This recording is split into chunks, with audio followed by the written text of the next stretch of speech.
Sir ಸರ್ಕಾರಿ ಕಾರ್ಯಕ್ರಮನ ರಾಜಕೀಯವಾಗಿ ಬಳಸ್ಕೊತಾವ್ರೆ ಅಂತ ಸರ್. ಹಿಂದೆ ನಮ್ಮ ಸರ್ಕಾರ ಮಾಡಿದ್ದ ಕಾಮಗಾರಿಗಳನ್ನ ಇವ್ರು ಮುಖ್ಯಮಂತ್ರಿಗಳು ಬಂದು ಈಗ ಉದ್ಘಾಟನೆ ಮಾಡ್ತಾವ್ರೆ ಅಂತ JDS ನಾಯಕರ ಆರೋಪ ಸರ್. ನಾವು ಮಾಡಿದ ಕಾರ್ಯಕ್ರಮಗಳನ್ನ ಇವರು ಉದ್ಘಾಟನೆ ಮಾಡಿರಲಿಲ್ವಾ? ನಾವು ಮಾಡಿದ ಕಾರ್ಯಕ್ರಮಗಳನ್ನ JDSನವರು BJಪಿಯವರು ಉದ್ಘಾಟನೆ ಮಾಡಿರಲಿಲ್ವಾ? ಎಷ್ಟು ಸರ್ಕಾರ ಅಂತಂದರೆ ಒಂದು ಕಂಟಿನ್ಯೂಯಸ್ ಇದು, ಅದು ಎಸ್ಟಾಬ್ಲಿಷ್ಮೆಂಟು. ಅದು ನಾವು ಹಿಂದೆ ಬೇಕಾದಷ್ಟು ಕಾರ್ಯಕ್ರಮಗಳನ್ನು ಮಾಡಿದ್ದು, ಅವೆಲ್ಲನೂ ಕೂಡ ಇವ್ರ ಕಾಲದಲ್ಲಿ ಉದ್ಘಾಟನೆ ಮಾಡಿದ್ರು, ಶಂಕುಸ್ಥಾಪನೆ ಮಾಡಿದ್ರು.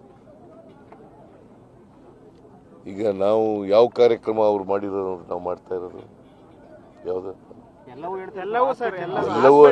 ಎಲ್ಲವೂ ಅಂದರೆ ಸುಳ್ಳು ಹಾಗಾದ್ರೆ ಸ್ಪೆಸಿಫಿಕ್ ಆಗಿ ಹೇಳ್ಬೇಕು. ಇಂಥ ಕಾರ್ಯಕ್ರಮ ನಮ್ಮ ಕಾಲದಲ್ಲಿ ಮಾಡಿದ್ದು, ಅದು ಆಯ್ತಪ್ಪ. ಈಗ ನಮ್ಮ ಕಾಲದಲ್ಲಿ ಪೂರ್ಣ ಆದರೆ ಏನು ಮಾಡಬೇಕು? ಅದನ್ನ ಅವ್ರನ್ನೇ ಕರೆದು ಉದ್ಘಾಟನೆ ಮಾಡಿಸ್ಬೇಕಾ? ಅವ್ರ ಕಾಲದಲ್ಲಿ ಪ್ರಾರಂಭ ಆಗಿತ್ತು ಅಂತ assuming for the argument sake, BJP ಕಾಲದಲ್ಲಿ ಕೆಲಸ ಶುರುವಾಗಿತ್ತು ಅಂತ ಇಟ್ಕೊಳ್ಳೋಣ. ನಮ್ಮ ಕಾಲದಲ್ಲಿ ಕಂಪ್ಲೀಟ್ ಆಗುತ್ತೆ. ಆಗ BJಪಿಯವ್ರನ್ನ ಕರೆದು ಮಾಡಿಸ್ಬೇಕಾ? ಯಾವುದು ಸರ್ಕಾರಿ ಕಾರ್ಯಕ್ರಮದಲ್ಲಿ ಅದು ಕಲಿಸ್ಕೊಟ್ಟವ್ರೆ ನರೇಂದ್ರ ಮೋದಿ ಅವರು ನನಗೆ.